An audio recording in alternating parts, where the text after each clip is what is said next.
Hello students, welcome to the mathematics club. Rahul Pratap sir here. आज class 10th का number system का next lecture लेके आए हैं। आज के लेक्चर में हम लोग पढ़ेंगे फंडामेंटल थ्योरम ऑफ अरिथमेटिक। हम पढ़ चुके हैं, यूक्लिड डिवीजन लेमा हम पढ़ चुके हैं। आज हम थर्ड थ्योरम पढ़ेंगे। थर्ड थ्योरम में हमारी हमारी जो थर्ड थ्योरम है बेसिकली वो थोड़ी लंबी है, तो उसका स्टेटमेंट बोलने से अच्छा है कि पहले मैं आपको उसको एक्सप्लेन कर दूं। इधर देखो, यहाँ पे मैं कुछ नंबर्स लिख रहा हूं, उनको ध्यान से देखना। एक नंबर लिखा 14, एक लिखा 28। 14 पे ही पहले देखते हैं। 14 के प्राइम फैक्टर्स क्या होंगे? अगर इसको प्राइम फैक्टर्स में तोड़े तो 2 इंटू 7। ठीक है। अब 14 का बच्चों यहाँ पे स्क्वायर करें तो क्या होगा? इसका भी स्क्वायर होगा, बोथ साइड स्क्वायर होगा। स्क्वायर करके यहाँ क्या होगा? पर्टिकुलर वैल्यूज पे एक्सपोनेंट डिवाइड हो जाएगा, क्योंकि दोनों मल्टीप्लीकेशन में है बेस। तो 2 का square means 2 into 2, 7 square means 7 into 7। अगर मैं लॉजिकली बोलूं, लॉजिकली एक बात पे ध्यान देना, मैं अगर कहता हूं कि 2 एक प्राइम नंबर है, क्या है? Prime number. और 2 14 के स्क्वायर का फैक्टर है, या फिर ये कह लो कि 2 डिवाइड करता है, 2 डिवाइड्स 14 स्क्वायर। 2 14 के स्क्वायर को डिवाइड कर सकता है, ये मेरा स्टेटमेंट है। और 2 एक प्राइम नंबर है, it is a prime factor of 14। इस नंबर का ये एक प्राइम फैक्टर है और ये इसको डिवाइड कर सकता है। इसी के बाद मैं ये बोलूं कि अगर 2 14 के स्क्वायर को डिवाइड कर रहा है तो 2 जो है वो 14 को भी डिवाइड करेगा। कैसे करेगा इसका एक्सप्लेनेशन जस्ट इसके ऊपर देखो बच्चों। यहां पे कितना लिखा हुआ है? 14 का स्क्वायर। 14 का स्क्वायर किया तो इसके प्राइम फैक्टर में बेसिकली आया क्या क्या?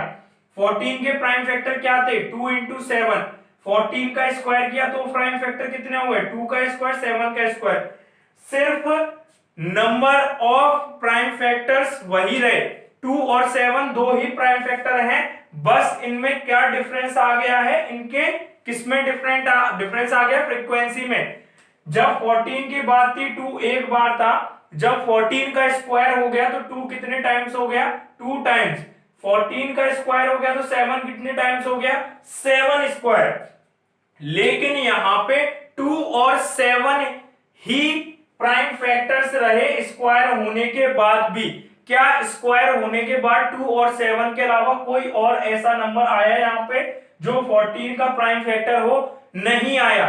चाहे आप 14 का क्यूब कर लो, चाहे कोई सी भी nth वैल्यू पे 14 को तोड़ दो आप, लेकिन उसके प्राइम फैक्टर्स जो बेसिक फॉर्म में थे 2 दी पावर 1 में वो वही रहेंगे। 14 के 2 इंटू 7 थे, अब 14 का स्क्वायर करो, 14 का क्यूब करो, 14 की power 4th 5th 6th and so on up to जितनी चाहे उतनी बढ़ा लो। यहां पे बेसिकली 14 के दो ही प्राइम फैक्टर रहेंगे, 2 और 7। इनके अलावा कोई नया नंबर नहीं जुड़ जाएगा। तो यहां पे हम ये कहना चाहते हैं, अगर कोई नंबर 14 के स्क्वायर का प्राइम फैक्टर है तो वो नंबर 14 का भी प्राइम फैक्टर होगा। और इन जनरल बोले 14 के स्क्वायर की जगह हम क्या बोले? एन स्क्वायर बोले। क्या बोले? N square. अगर p जो है, p मान लीजिए, अब अपने इस पे आती है, इससे समझिए। Let p be a prime number. p क्या है? एक प्राइम नंबर है। If p divides a square, अगर p a स्क्वायर को डिवाइड करता है, p को कंपेयर करो 2 से।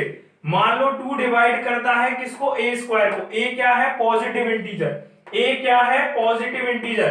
p किसको डिवाइड कर रहा है? a स्क्वायर को। सेम हमारे क्वेश्चन में 2 किसको डिवाइड कर रहा था? 14 के स्क्वायर को।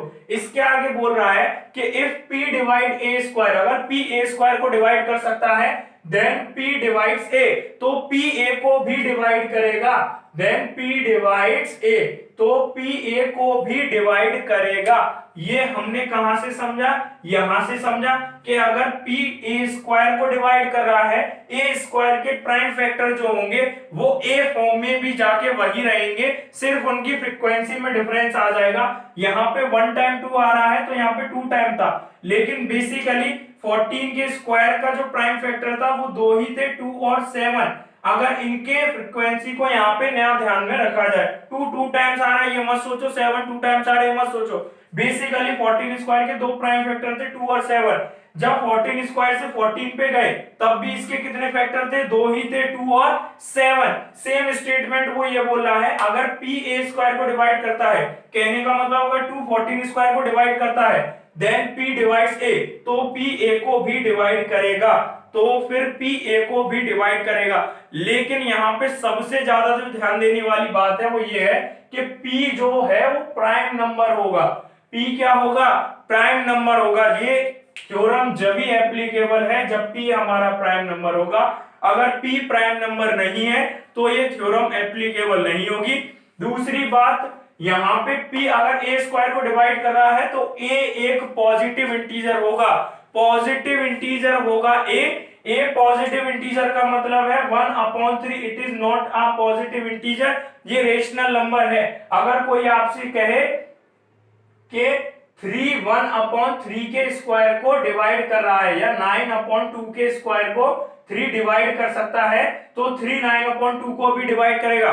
यहाँ पे ये थ्योरम एप्लीकेबल नहीं होगी, कर भी सकता है नहीं भी कर सकता है। बस बेसिक फंडा ये समझ लो कि p जो होना चाहिए इस थ्योरम को अप्लाई करने के लिए प्राइम नंबर होना चाहिए, a जो होना चाहिए वो पॉजिटिव इंटीजर होना चाहिए। हमारे ऐसे एग्जांपल में 2 क्या था, प्राइम फैक्टर था। जब हमने 14 के स्क्वायर को तोड़ा तो क्या आया, 2 इंटू 2 इंटू 7 इंटू 7। जब हम इसको 14 पे ले गए, 14 के स्क्वायर से पावर हटा दी, तब इसको तोड़ा तो भी प्राइम फैक्टर क्या है, 2 और 7। यहाँ पे भी प्राइम फैक्टर 2 और 7 है, यहाँ पे भी प्राइम फैक्टर 2 और 7 है। जब 2 14 के स्क्वायर को डिवाइड कर रहा है तो लॉजिक के हिसाब से 2 14 को भी डिवाइड करेगा। क्यों डिवाइड करेगा, क्योंकि प्राइम फैक्टर सेम रहेंगे, चाहे 14 का स्क्वायर करो, चाहे 14 का क्यूब करो, चाहे 14 की पावर 4 पे ले जाओ, उसके प्राइम फैक्टर से सेम रहेंगे, बस क्या बदल जाएगी, फ्रीक्वेंसी। तो अगर 2 14 के स्क्वायर को डिवाइड कर रहा है तो 2 14 को भी डिवाइड करेगा। क्यों करेगा, क्योंकि 14 स्क्वायर के जो प्राइम फैक्टर थे 2 और 7 वही फैक्टर किसके हैं, 14 के हैं, वही फैक्टर 14 के हैं। और 2 क्या है, एक प्राइम नंबर है, 2 क्या है, एक prime number.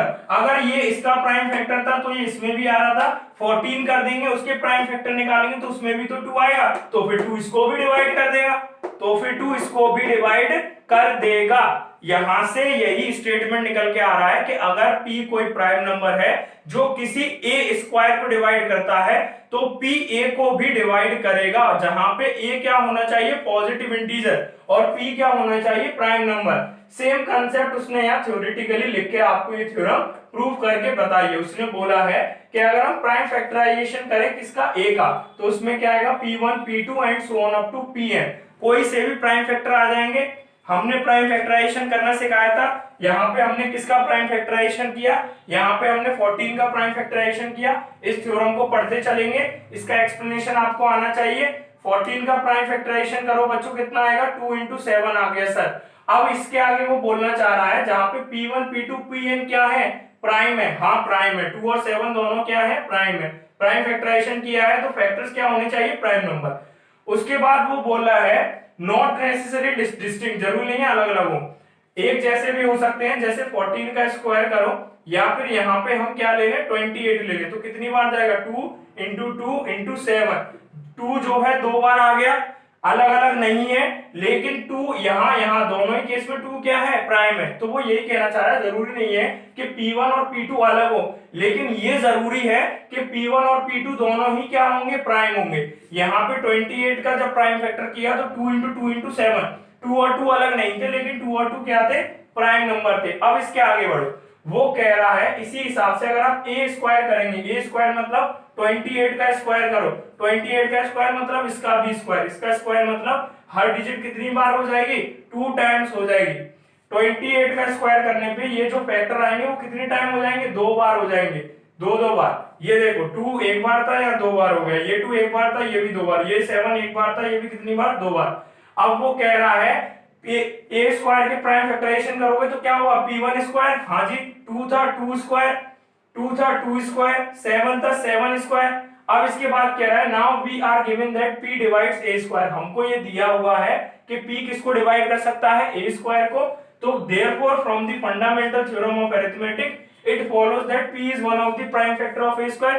Fundamental theorem of arithmetic में क्या था कि कोई भी कंपोजिट नंबर, कोई सा भी नेचुरल नंबर प्राइम फैक्टर्स में टूट सकता है। 28 को प्राइम फैक्टर में तोड़ा, p प्राइम नंबर है, अगर p प्राइम नंबर है और इसको डिवाइड कर सकता है तो p किस में से होना चाहिए, p इसी के फैक्टर्स में से कोई एक नंबर होना चाहिए, p इसी के फैक्टर्स में से कोई एक नंबर होना चाहिए। मैं फिर से बोल रहा हूं, फंडामेंटल थ्योरम ऑफ अरिथमेटिक के अकॉर्डिंग अगर p कोई प्राइम नंबर है और इसको डिवाइड कर रहा है तो p इसी के ही किसी प्राइम फैक्टर में से एक होगा, इसी के ही किसी प्राइम फैक्टर में से एक होगा। इसके अकॉर्डिंग अगर हम यूनिकनेस पार्ट को ध्यान में रखें अरिथमेटिक के, कि 14 के स्क्वायर में अगर 2 into 7 आ रहा है 14 में, तो 14 के स्क्वायर में भी क्या फैक्टर आएंगे, 2 और 7 ही आएंगे।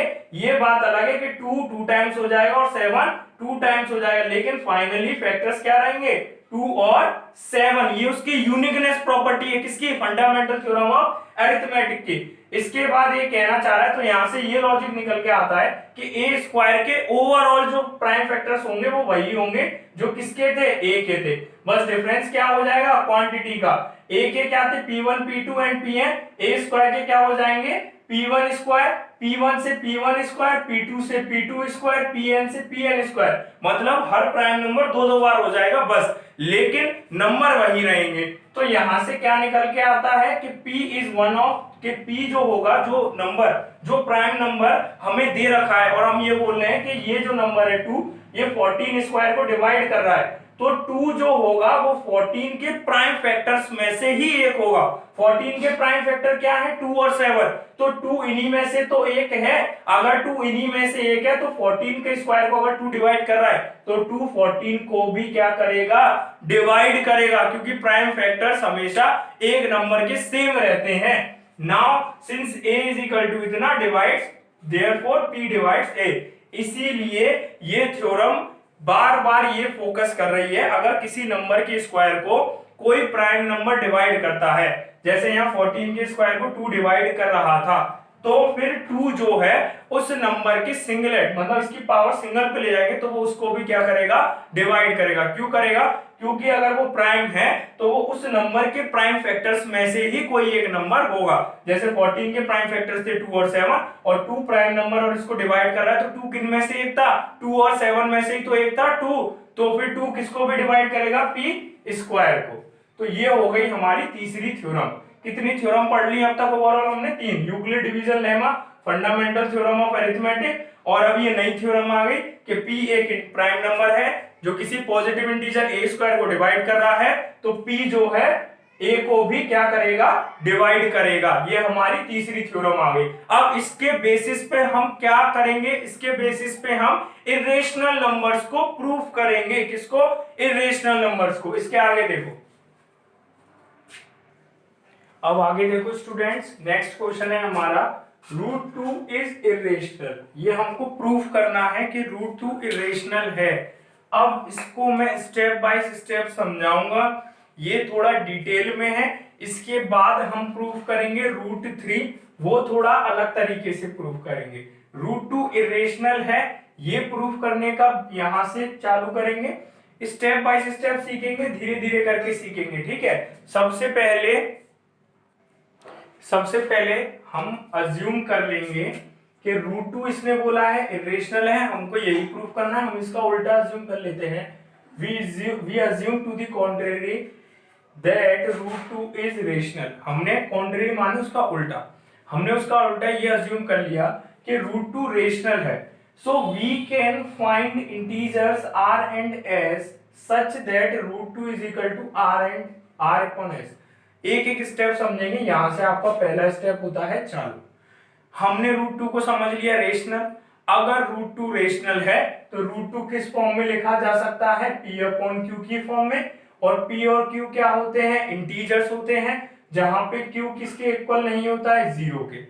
तो हम अगली ही लाइन में ये बोल रहे हैं, so we can find integers. अगर √2 रेशनल है तो हम ऐसे दो इंटीजर्स फाइंड कर सकते हैं जहां पे s, r और s इस तरीके से कि s 0 के इक्वल ना हो और √2 किसके इक्वल हो, r अपॉन s के। अगर √2 रेशनल है तो √2 किस फॉर्म में लिखा जा सकता है, p अपॉन q की फॉर्म में। p और q क्या होते हैं, इंटीजर्स होते हैं। तो हमने ऐसे दो इंटीजर्स ढूंढ लिए r और s, s 0 के बराबर नहीं है। अब आगे देखो, suppose r and s have a common factor other than 1। हमने मान लिया कि r और s का 1 के अलावा कोई और भी फैक्टर है। इसका मतलब क्या हुआ सर इस लाइन का, ये आपका तीसरा स्टेप है। इस लाइन का मतलब ये हुआ बच्चों कि मान लो हमारे पास कोई नंबर था, हमने उसको किसके बराबर मान लिया, 4/12 के बराबर मान लिया, मान लो, ठीक है। अब हम बोल रहे हैं कि 4/12 का 1 के अलावा भी कोई और कॉमन फैक्टर है। अगर कॉमन फैक्टर 1 के अलावा कोई है तो हम अगली लाइन में ही क्या बोल रहे हैं, then we divide by the common factor to get √2 is equal to a/b। तो हम कह रहे हैं हमारा जो r/s है उसको हम उस कॉमन फैक्टर से डिवाइड करेंगे ताकि हम किस फॉर्म में ले आए, a/b की फॉर्म में। a/b की फॉर्म का मतलब है कि a/b वहां पे क्या हो, कोप्राइम हो। कोप्राइम मतलब a और b का फिर 1 के अलावा कोई और फैक्टर ना रह जाए। सबसे पहले √2 को रेशनल मानने के बाद हमने ये मान लिया कि √2 r/s के इक्वल है। रेशनल है तो इस फॉर्म में लिखा जा सकता है। फिर हम बोल रहे हैं कि मान लो r/s का 1 के अलावा कोई और भी फैक्टर है। हम अज्यूम कर लेते हैं कि r और s का 1 के अलावा कोई और भी फैक्टर है, तो पहले उसको किस फॉर्म में लाओ, सिंपलेस्ट फॉर्म में। 4/12 का भी 1 के अलावा क्या फैक्टर है, 2 भी है, 3 भी है। ओवरऑल क्या हो गया, इसको पहले किस फॉर्म में लाओ, जो जो कॉमन फैक्टर है उससे डिवाइड करो। 2 कॉमन फैक्टर है, 2 से 2 टाइम, 2 से 12 कितनी बार गया, 6 टाइम गया। फिर एक और बार डिवाइड करो, 2 से 1 टाइम, 2 से 3 टाइम। कॉमन फैक्टर से इसको डिवाइड किया तो कितना आया लास्ट में, 1/3। अब 1/3 का 1 के अलावा कोई और कॉमन फैक्टर नहीं है, तो 1/3 किस फॉर्म में आ गए, कोप्राइम की फॉर्म में आ गए। सेम हमने यहाँ पे r/s का अगर कोई कॉमन हमने मान लिया कि r/s का 1 के अलावा कोई और कॉमन फैक्टर है, तो हमने उस फैक्टर से r/s को डिवाइड किया और उसको किस फॉर्म में कन्वर्ट कर दिया, a/b की फॉर्म में। अब a और b ऐसे इंटीजर्स हैं जो क्या है आपस में कोप्राइम। कोप्राइम का मतलब a और b का 1 के अलावा कोई सा भी कॉमन फैक्टर नहीं है। लाइक दिस, ये हमने एज अ एग्जांपल समझा रहे हैं आपको, ठीक है। अब आगे देखो, अब इसने बोला क्या हम इसको इस फॉर्म में लिख सकते हैं, b√2 is equal to a, लिख सकते हैं भाई। √2 किसके बराबर था, a/b के। a/b का 1 के अलावा कोई और कॉमन फैक्टर नहीं है, मतलब a और b क्या है, कोप्राइम है।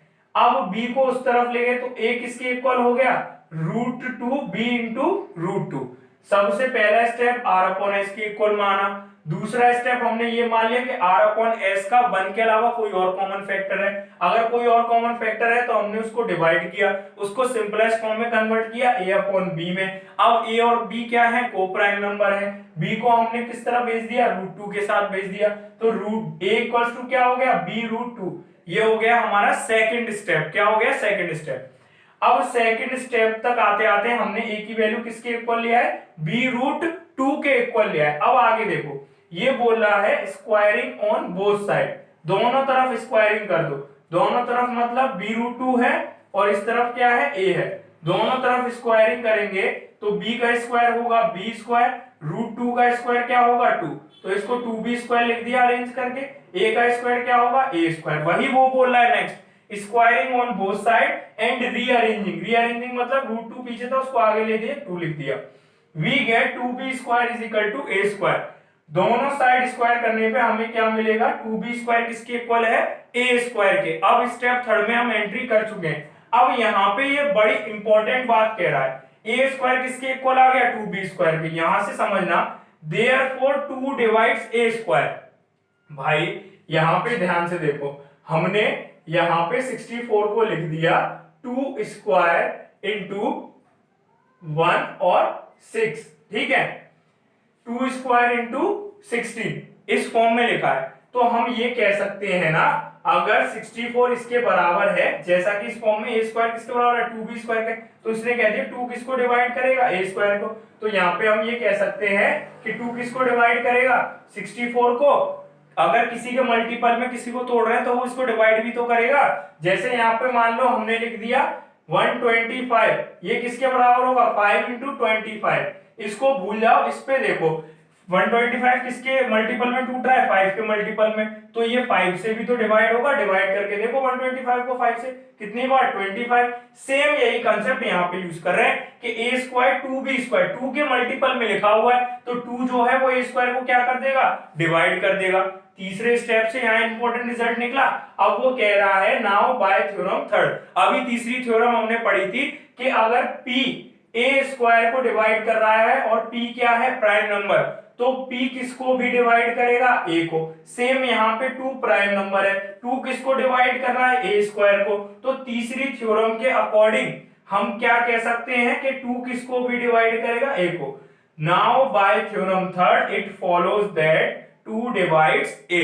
ठीक है, समझे स्टेप थर्ड तक आते आते। So we can write a equals to 2c, तो a को डायरेक्टली हमने 2c 2 के मल्टीपल में लिख दिया। भाई यहाँ पे रिजल्ट आया कि a स्क्वायर 2 के मल्टीपल में था, तो हमने बोल दिया कि 2 जो है a स्क्वायर को डिवाइड करेगा।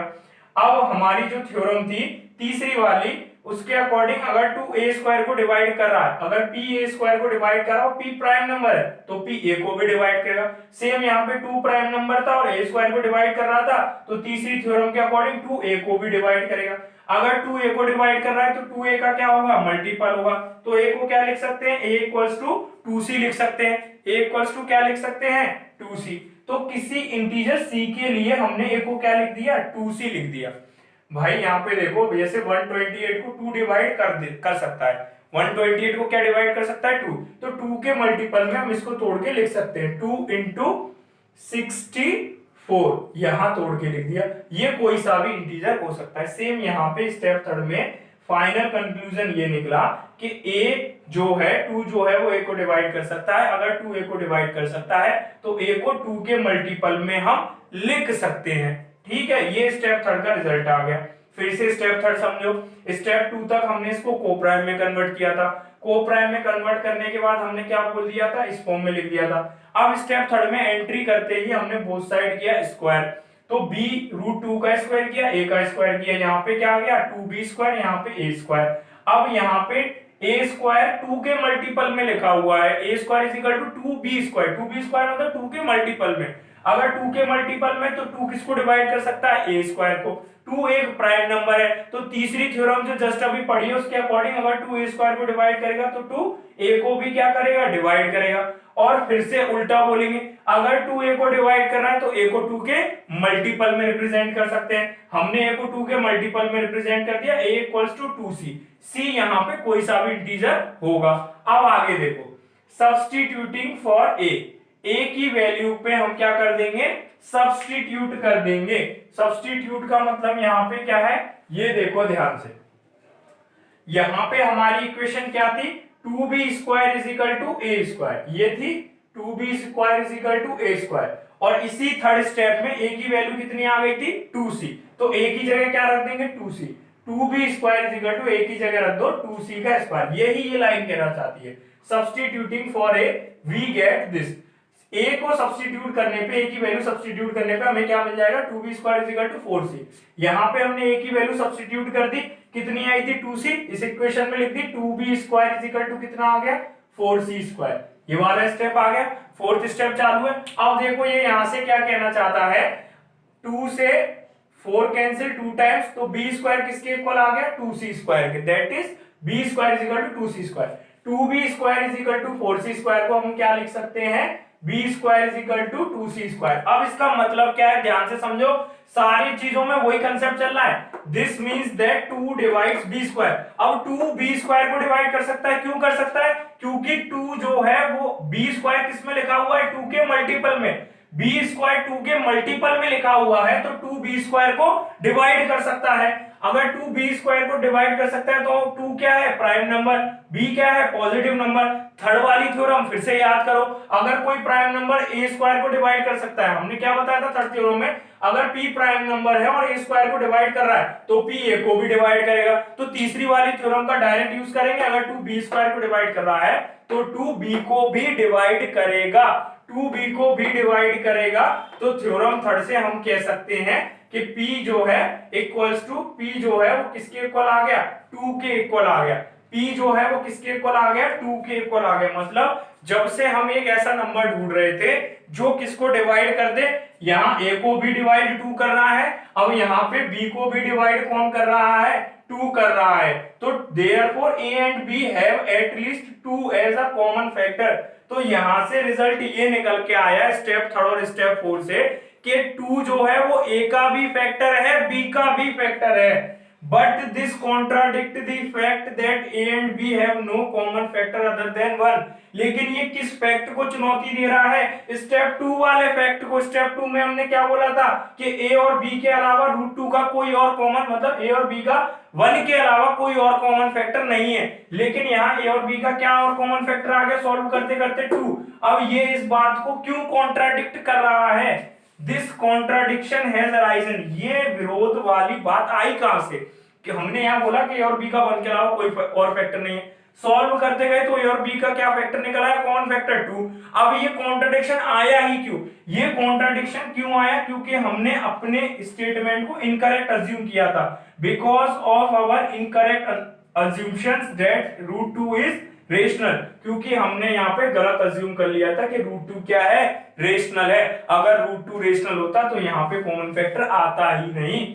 इसका मतलब क्या हो गया, so we conclude that √2 is rational. तो हम यहाँ पे कह सकते हैं बच्चों कि √2 क्या है, रेशनल है। मैं फिर से ब्रीफ कर रहा हूं, सेम टू सेम क्वेश्चन उठा के बोर्ड में एज इट इज आ जाता है कि प्रूफ करो √5 इरेशनल है, √3 इरेशनल है, √7 इरेशनल है।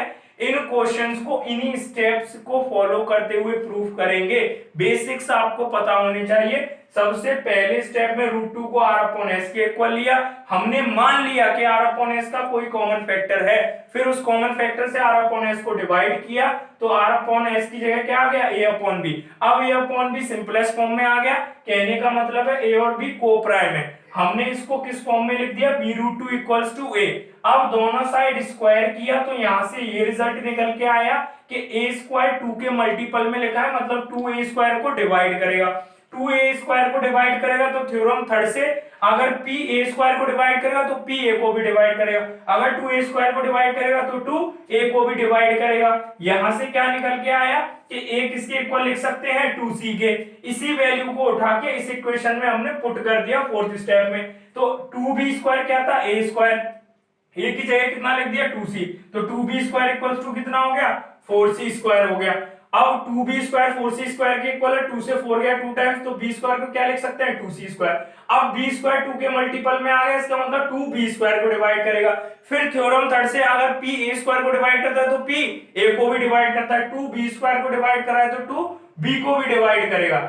यहां से ये कंक्लूजन निकल के आया, जो थ्योरम थर्ड में p था वो यहाँ पे क्या है, p2 है। इसका मतलब a और b का 2 एक ऐसा कॉमन फैक्टर तो है ही, एटलीस्ट 2 तो एक कॉमन फैक्टर है यही 1 के अलावा।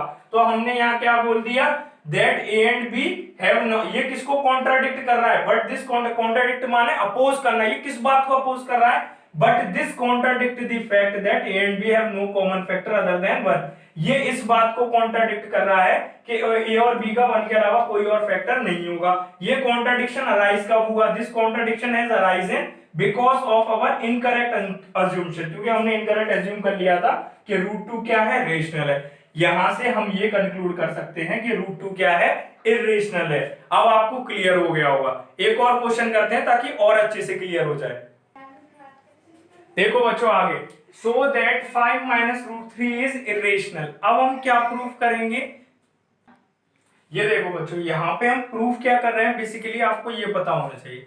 क्लास 9th में जब आपने इर्रेशनल नंबर पढ़ा था तब दो चीजें बताई गई थी कि रेशनल प्लस माइनस इर्रेशनल। अगर किसी रेशनल और इर्रेशनल को प्लस करोगे या ऐड करोगे या प्लस करोगे या सब्ट्रैक्ट करोगे तो क्या आएगा, इर्रेशनल नंबर आएगा। क्या आएगा, इर्रेशनल नंबर। सेम अगर किसी नॉन जीरो, याद रखना कैसे, नॉन जीरो रेशनल नंबर को डिवाइड करोगे या मल्टीप्लाई करोगे किसके साथ, इर्रेशनल नंबर के साथ, तो रिजल्ट क्या आएगा बच्चों, इर्रेशनल आएगा। एक रेशनल नंबर को और इर्रेशनल नंबर को प्लस करेंगे, सब्ट्रैक्ट करेंगे तो रिजल्ट इरेशनल आएगा। एक रेशनल नंबर को डिवाइड करेंगे या मल्टीप्लाई करेंगे तो रिजल्ट क्या आएगा, इरेशनल आएगा। तो हम यहाँ पे ये कहना चाहते हैं कि किसी रेशनल और इरेशनल को चाहे प्लस माइनस करो चाहे डिवाइड मल्टीप्लाई करो, रिजल्ट इरेशनल आएगा। ये 9th क्लास में आप लोगों को पढ़ाया गया था प्रॉपर्टीज में। यहां पे हम इन्हीं प्रॉपर्टीज का प्रूफ करेंगे। सबसे पहले हमने रेशनल को इरेशनल प्रूफ कर दिया स्क्वायर रूट वाले को। अब ये जो प्रॉपर्टीज पढ़ाई गई थी प्लस माइनस डिवाइड वाली, इनको प्रूफ करेंगे। तो सबसे पहली इधर देखो, 5 क्या है, रेशनल है, √3 इरेशनल है। इन दोनों में सब्ट्रैक्शन हो रहा है और हमें ये प्रूफ करना है कि इसका जो रिजल्ट आएगा 5 माइनस √3 जो है वो क्या है, इरेशनल। सबसे पहला स्टेप बाय स्टेप समझेंगे। Let us assume to the contrary that 5 minus √3 is irrational। हम इसका जस्ट अपोजिट मान लेते हैं। शुरू में ही हमने मान लिया कि 5 minus √3 जो है वो रेशनल है। That is we can find co-prime A and B। इसका मतलब ये है अगर 5 minus √3 रेशनल है तो रेशनल नंबर को P अपॉन Q की फॉर्म में लिखा जा सकता है। यहाँ पे 5 minus √3 एक पर्टिकुलर नंबर है तो हमने इसको किसके बराबर मान लिया, A अपॉन B के बराबर मान लिया। जहां पे B 0 के इक्वल नहीं है ये लिखना कंपलसरी है, बोर्ड के हिसाब से बता रहे हैं। और A और B क्या है, को प्राइम नंबर है, ये भी आप मेंशन करोगे। ये देखो, that is we can find coprime A and B such that 5 minus √3 is equal to A upon B। हमने ये अज्यूम किया कि 5 minus √3 रेशनल है। इसी के तुरंत बाद हमने ये कह दिया कि इसका मतलब हमें दो को प्राइम ऐसे जरूर मिलेंगे जो किस फॉर्म में लिखे जा सकते हैं, 5 minus √3 is equal to A upon B की फॉर्म में। क्यों, क्योंकि 5 minus √3 रेशनल है। इसलिए 5 माइनस, इसको इस तरफ ले जाओ, 5 minus 1 upon B किसके इक्वल आ गया, √3 के। ये हो गया स्टेप 1 कंप्लीट। स्टेप 1 में हमने इसको रेशनल माना, रेशनल के बाद को प्राइम नंबर्स के इक्वल किया। को प्राइम नंबर के इक्वल क्यों होगा, क्योंकि ये एक रेशनल नंबर है। तो ऐसे दो नंबर जरूर एग्जिस्ट करते होंगे जो इसके बराबर होंगे। अब उस नंबर्स को अरेंज करके हमने √3 को किसके इक्वल ले लिया, 5 minus A upon B के इक्वल ले लिया। अब नेक्स्ट स्टेप देखो, रीअरेंजिंग दिस इक्वेशन। इस इक्वेशन को रीअरेंज करके हमें क्या मिल जाएगा, √3 equals to 5 minus A upon B। यहाँ पे B को एलसीएम ले लिया, B का एलसीएम लेंगे तो B का 5 में क्या होगा, मल्टीप्लाई, तो यहाँ हो गया 5B माइनस A। तो ओवरऑल हमें क्या मिल गया, √3 equals to 5B minus A upon B। Since A and B are integer, A और B इंटीजर है, इसलिए we get 5 minus A upon B is rational. अब इस स्टेटमेंट पे बहुत ध्यान देना, ये क्या कहना चाह रहा है। देखो, ये कह रहा है कि A और B क्या थे, इंटीजर। 5 क्या है, इंटीजर। देखो अब एक एक करके समझा रहा हूं मैं। A और B दो इंटीजर है, दो इंटीजर का डिवाइड करेंगे तो जो रिजल्ट आएगा इंटीजर। अब ये 5 इंटीजर है, इसमें से इसको सब्ट्रैक्ट, दो इंटीजर का डिवाइड करेंगे क्या है, रेशनल नंबर। 5 में से इसको क्या करेंगे, सब्ट्रैक्ट करेंगे तो भी क्या आएगा, रेशनल नंबर। सारे इंटीजर्स रेशनल नंबर होते हैं। 1 is a rational number, -1 is a rational number, 5 is a rational number. अगर A और B इंटीजर है और A और B का डिवाइड करेंगे क्या आएगा, रेशनल नंबर। 5 क्या है, इंटीजर, मतलब ये भी रेशनल है। दो रेशनल नंबर को आपस में सब्ट्रैक्ट करोगे तो रिजल्ट क्या आएगा, रेशनल नंबर आएगा या नहीं आएगा। अब यहाँ पे देखो, एंड सो √3 इज रेशनल। इस हिसाब से √3 भी क्या होगा, रेशनल होगा। देखो √3 किसके इक्वल है, 5 minus A upon B के इक्वल है। यहाँ पे A क्या है, इंटीजर, B क्या है, इंटीजर। इंटीजर का डिवाइड करेंगे क्या आया, रेशनल नंबर। 5 क्या है, चाहे इंटीजर कह लो चाहे रेशनल नंबर कह लो, एक ही बात है। 5 क्या है, rational number. A upon B क्या है, रेशनल नंबर। दो रेशनल नंबर को क्या कर रहे हैं, आपस में सब्ट्रैक्ट कर रहे हैं, तो प्रॉपर्टी के अकॉर्डिंग रिजल्ट भी क्या आएगा, रेशनल नंबर। कहने का मतलब है 5 minus A upon B overall किसको रिप्रेजेंट कर रहा है, रेशनल नंबर को। और ये किसके इक्वल है, √3 के। And so √3 is rational. जब ये √3 के इक्वल है, ये रेशनल आ गया, तो √3 भी क्या होगा, रेशनल नंबर होगा। But this contradict the fact that √3 is irrational. लेकिन ये किस फैक्ट को चैलेंज करेगा, इस फैक्ट को कि हमें पहले से ही पता है कि √3 क्या है, इरेशनल है। This contradiction has arisen. ये जो कॉन्ट्राडिक्शन है कि √3 किसके बराबर आ गया, रेशनल के बराबर आ गया, जबकि हमको पता है कि √3 क्या होता है, इरेशनल। ये विवाद उठा ही क्यों, ये विवाद इसलिए उठा क्योंकि हमने क्या इनकरेक्ट अज्यूम कर लिया था, this contradiction has arisen because, क्योंकि हमने ये इनकरेक्ट अज्यूम्पशन कर लिया था कि 5 माइनस रूट थ्री किसके इक्वल है, रेशनल है। 5 माइनस रूट थ्री क्या है, रेशनल। ये अज्यूम किया, इसलिए फाइनली क्या आ गया कि रूट थ्री रेशनल है। ये कॉन्ट्राडिक्शन किस लिए अराइज हुआ, क्योंकि हमने ये गलत मान लिया था कि 5 माइनस रूट थ्री क्या है, रेशनल। तो यहां से हम क्या कंक्लूड कर सकते हैं कि 5 माइनस रूट थ्री जो है वो इरेशनल है। देखो बहुत से बच्चों को इसमें कंफ्यूजन होता है कि सर यहाँ पे हमने रूट थ्री को तो इरेशनल प्रूफ नहीं किया। बच्चों ऐसे क्वेश्चंस में हम इस प्रॉपर्टी को चैलेंज करते हैं। कौन सी प्रॉपर्टी, कि किसी भी रेशनल नंबर और इरेशनल नंबर का चाहे आप सम करो, चाहे सब्ट्रैक्शन करो, चाहे प्रोडक्ट करो, चाहे डिवाइड करो, एक रेशनल और इरेशनल को जोड़ो, रेशनल इरेशनल को घटाओ, रेशनल इरेशनल का मल्टीप्लाई करो, चाहे रेशनल इरेशनल का डिवाइड करो, रिजल्ट क्या आएगा, इरेशनल नंबर ही आएगा। इसको हमें यहाँ पे प्रूफ करना है, इसको हमें यहाँ पे क्या करना है, प्रूफ करना है। तो यहाँ ध्यान दो, 5 माइनस रूट थ्री क्या है, ये रेशनल है, ये रेशनल है, इनका सब्ट्रैक्शन कर रहे हैं, तो इसका रिजल्ट भी क्या आना चाहिए, इरेशनल। तो हमें यही प्रूफ करना है, so that 5 minus root three is irrational. यहाँ पे रूट थ्री को हमें इरेशनल प्रूफ नहीं करना है, यहाँ पे 5 माइनस रूट थ्री को इरेशनल प्रूफ करना है। मतलब इस प्रॉपर्टी को सिद्ध करना है, इस प्रॉपर्टी को प्रूफ करना है कि किसी भी रेशनल और इरेशनल नंबर का चाहे सम करो, चाहे सब्ट्रैक्शन करो, चाहे मल्टीप्लिकेशन करो, चाहे डिवाइड करो, रिजल्ट क्या आएगा, इरेशनल। इसलिए हमने 5 माइनस रूट थ्री इस पूरे को रेशनल माना था, इस पूरे को रेशनल माना था। तो दुनिया में अगर कोई नंबर रेशनल है तो उसको a अपॉन बी के फॉर्म में लिखा जा सकता है, ये हमने प्रीवियस वीडियोस में बताया था। तो इसको ऐसे दो नंबर के इक्वल लिखा जा सकता है जो दोनों आपस में क्या हो, कोप्राइम, ए और बी कोप्राइम। कोप्राइम का मतलब होता है कि ए और बी का 1 के अलावा कोई और कॉमन फैक्टर नहीं होगा। इसको थोड़ा सा अरेंज करके लिखा, ये हो गया हमारा स्टेप 1 कंप्लीट। इसको किसके इक्वल लिख दिया, रूट थ्री के। अब स्टेप 2 में हमने ये बोला कि अगर रूट थ्री इसके इक्वल है 5 माइनस ए अपॉन बी के, तो ध्यान से देखो ए और बी इंटीजर है, 5 इंटीजर है, ए और बी का डिवाइड करेंगे क्या बना, रेशनल नंबर। 5 क्या है, रेशनल नंबर। एक रेशनल नंबर में से 5 में से दूसरे रेशनल नंबर को घटाएंगे, क्या आएगा रिजल्ट, रेशनल नंबर। तो जब ये पूरा किसके बराबर आएगा, रेशनल नंबर के बराबर, तो रूट थ्री भी किसके बराबर है, इसके, तो रूट थ्री भी किसके बराबर आ गया, रेशनल नंबर के। लेकिन हमें बहुत अच्छे से पता है कि रूट थ्री इरेशनल होता है, तो ये किस फैक्ट को कॉन्ट्राडिक्ट करेगा, but this contradict the fact that root three is irrational. इसने इस फैक्ट को कॉन्ट्राडिक्ट कर दिया कि रूट थ्री इरेशनल है। ये कॉन्ट्राडिक्शन अराइज ही क्यों हुआ, ये कॉन्ट्राडिक्शन इसलिए अराइज हुआ क्योंकि 5 माइनस रूट थ्री को हमने क्या मान लिया था, रेशनल मान लिया था।